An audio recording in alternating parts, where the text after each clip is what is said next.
اتنی آج ماں باپ بھی تو بچے کو کہتے ہیں بھائی نماز پڑھو.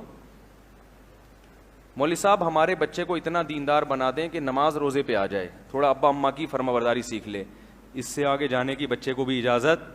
اگر بچہ یہ کہنا شروع کر دے نا ابا میں 20 سال کا ہو گیا, مجھے شریعت نے حق دیا ہے کہ میں شادی کر سکتا ہوں, تو پھر ماں باپ کیا کہتے ہیں, آپ تو بچے کو کیا بنا رہے ہو, بولو بھائی باغی بنا رہے ہو.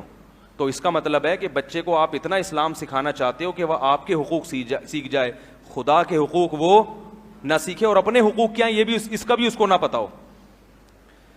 بھائی یہ تو اپنا بھی حق ہے نا, نہ اپنے حقوق کا پتا ہو نہ اللہ اس کے رسول کے, صرف ابا کا اور صرف اماں کا. اس سوچ کا نتیجہ یہ نکلتا ہے کہ بچے کو صرف اپنے حقوق پتہ چلتے ہیں, ابا اماں کے بھی وہ نہیں مانتا. کیونکہ اگر وہ اسلام کو فالو کرے گا تو پورے اسلام کو کرے گا, نہیں کرے گا تو کہے گا جہاں جب اللہ کے نہیں ہے تو ابا کے کہاں سے ہو گئے, یہ ابا کس نے دیے ہمیں. بھائی آپ لوگ تو ایسے لگ رہے ہو کہ مجھے بالکل پھیکے پھیکے لگ رہے ہو یار آپ لوگ آج. تو یہ ابا کس نے دیے ہیں. تو اپنے بچوں کو اللہ اس کا رسول سکھایا کرو, بلکہ ان کو یہ سکھاؤ بیٹا اللہ کے حکم کے مقابلے میں میری کوئی حیثیت نہیں ہے, میرے حکم کی بھی دھجیاں اڑا دینا. یہ ٹریننگ کرو بچوں کی. ان کو بولو کہ بیٹا مجھے یاد ہے کہ جمعے کی نماز اذان ہو گئی تھی ایک دفعہ, بچپن کا واقعہ ہے. تو میرے والد صاحب نے مجھے کہا کہ روٹیاں لے کر آؤ نا.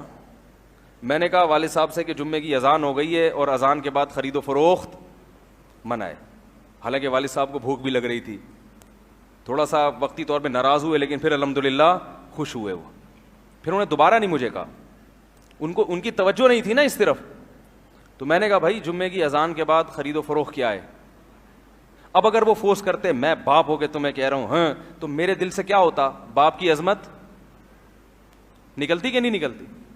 2 تھپڑ لگاتے, ڈنڈے سے کوٹتے, ہم چلے جاتے. دل میں ایک آتا کہ یار پھر نہ باپ مانتا ہے انسان نہ اللہ کو مانتا ہے.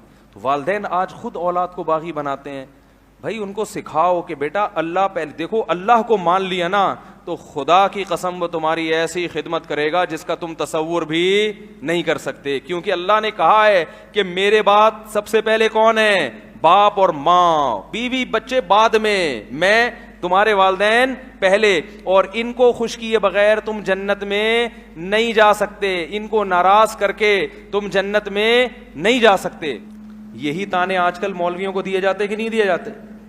بھئی یہ مولانا لوگ ہیں, یہ تبلیغ میں نکلیں, یہ بچے کے کان میں اذان دیں, یہ کسی کی ختنے کی تقریب میں جائیں, یہ کسی کی قرآن خوانی میں جائیں, مردے کو نہلانا ہو وہاں جائیں, کسی کا نکاح پڑھانا ہو, ٹھیک ہے بھائی بہت اچھی بات ہے, علماء سے یہ کام کروانے چاہیے.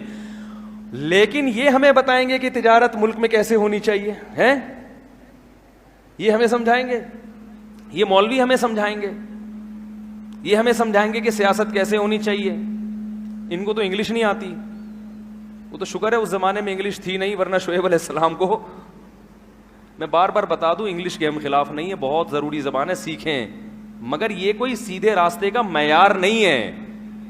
یہ کوئی معیار نہیں ہے کہ جس کو یہ آتی ہو وہ سیدھا راستہ بتائے گا, وہ جنت میں جائے گا, جس کو نہیں آتی وہ آپ کو غلط گائیڈ کرے گا. ایسا نہیں ہے. گائیڈنس, سیدھا راستہ یہ عربی میں نازل ہوا ہے, یہ انگلش میں نازل نہیں ہوا. اگر انگلش میں نازل ہوا ہوتا تو انگریز سیدھے راستے پر ہوتے, وہ زنا نہ کرتے, وہ ابا اماں کو گھروں میں رکھتے, سمجھ رہے ہیں, وہ 5 وقت کی نماز پڑھتے, وہ اللہ کو مانتے, وہ جنت جہنم پہ یقین رکھتے, وہ شراب نہ پیتے,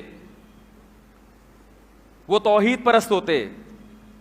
تو سیدھے راستے میں صرف یہ نہیں ہے ملک سے محبت یا اچھے اخلاق, اور بہت ساری چیزیں. سب سے پہلے تو عقیدہ ہے سیدھے راستے میں, کہ آپ کا اللہ کے بارے میں کانسیپٹ کیا ہے, نظریہ کیا ہے اللہ کے بارے میں, اس کو بھی مانتے ہو کہ نہیں مانتے. تو شعیب علیہ السلام کو کیا کہہ رہے ہیں کہ آپ کی نماز آپ کو حکم دیتی ہے کہ آپ ہمارے بزنس میں کیا کریں, دخل انداز. آپ ہمیں بتائیں گے کہ بزنس, آج بھی بہت سے میں نے لوگ دیکھے ہیں علماء سے تعلق ہوتا ہے, تاجر ہوتے ہیں, بڑی عقیدت, بڑی محبت, ان کو حج پہ بھی لے کے جا رہے ہیں, عمرے پہ بھی لے کے جا رہے ہیں, مگر تجارت کے مسائل ان علماء سے نہیں پوچھتے. وہ کہتے ہیں ہمارا معاملہ ہے, ہمیں پتہ ہے کیسے کس کو ٹوپی کرانی ہے, کس کو چونا لگانا ہے, یہ آپ کا کام نہیں, اس میں آپ دخل اندازی نہ. تو او ان نفعل فی اموالنا ما نشاء انک لانت الحلیم الرشید, آپ تو بڑے بردبار اور نیک بندے ہیں. یعنی یہ تانا دیا انہوں نے کہ آپ تو کچھ زیادہ ہی نیک بننے کی